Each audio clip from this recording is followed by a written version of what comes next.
हम बात कर रहे हैं इस वक्त कश्मीर के मामले के हवाले से कि आज यौम स्याह मनाया जा रहा है। हमारे साथ इस वक्त मौजूद हैं दिफाई तज्ज़ियाकार ब्रिगेडियर रिटायर्ड हारिस नवाज साहब। बहुत शुक्रिया ब्रिगेडियर साहब आपके वक्त का। 75 साल से हम देखते हैं कि कश्मीरी अपनी जद्दोजहद आज़ादी को उसी तरह से जारी और सारी रखे हुए हैं। आज जो दुनिया की सबसे बड़ी नाम नहाद जमहूरियत और सेकुलर एक मुल्क कहलाता है, उसने 75 साल से गासिब बनकर लोगों की आज़ादी जो है वो छीन रखी है। ये आज़ादी की जद्दोजहद करने वालों के दुनिया क्यों नहीं देख रही इस जानिब? क्यों इस मामले को आज तक हल नहीं कर पाए जब पूरी एक सदी होने वाली है? देखें मुदस्सर, एक बात तो बड़ी क्लियर है कि मकबूजा कश्मीर के जो कश्मीरी मुसलमान भाई हमारे हैं, बहनें हैं, they hate Indian occupation.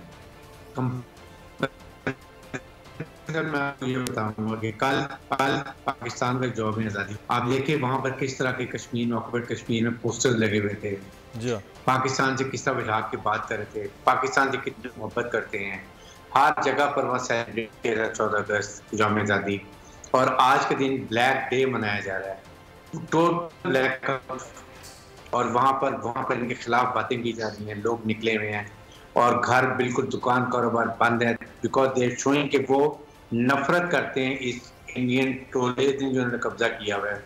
Narendra Modi, Rajnath Singh, Ajit Doval और उसके बाद अमित शाह, ये लोग जो भारत में हिंदू के अखंड भारत को लेकर आते हैं, जिस तरह भारत में हिंदू ही होंगे और ना मुसलमान होंगे, ना क्रिश्चियन होंगे, ना सिख होंगे, कोई होंगे, इनके खिलाफ नफरत दिन ब दिन बढ़ती जा रही है। प्रॉब्लम ये है कि दुनिया की इनसे तजारत होती है, बड़े ममालिक के उनकी बहुत इन्वेस्टमेंट है, इवन मिडिल ईस्ट कंट्रीज की वहाँ पर इन्वेस्टमेंट है।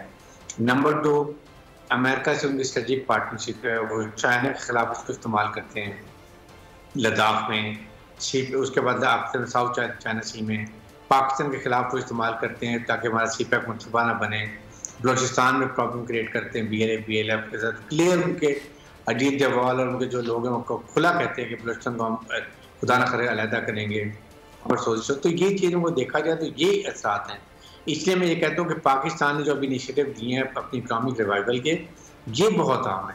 अगर गवादर में इसी तरह 40-50 बिलियन डॉलर्स की इन्वेस्टमेंट आती है और दुनिया के इंटरेस्ट पाकिस्तान के इकोनॉमिक इंटरेस्ट हो जाते हैं, फिर वो इंडिया को मजबूर करेंगे।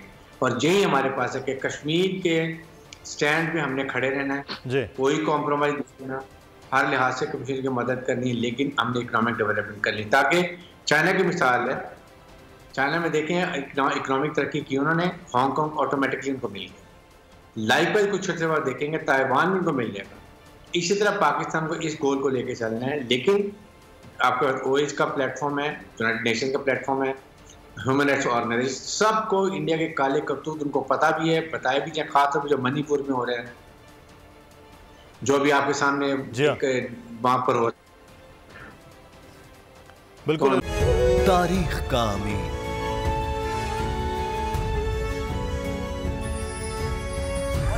आजादी की अलामत,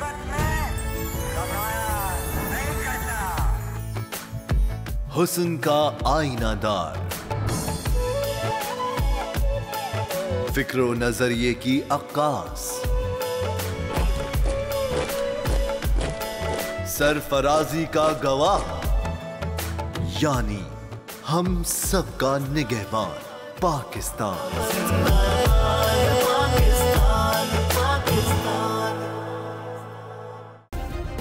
सब्सक्राइब करें और बेल दबाएं ताकि कोई खबर रह न जाए।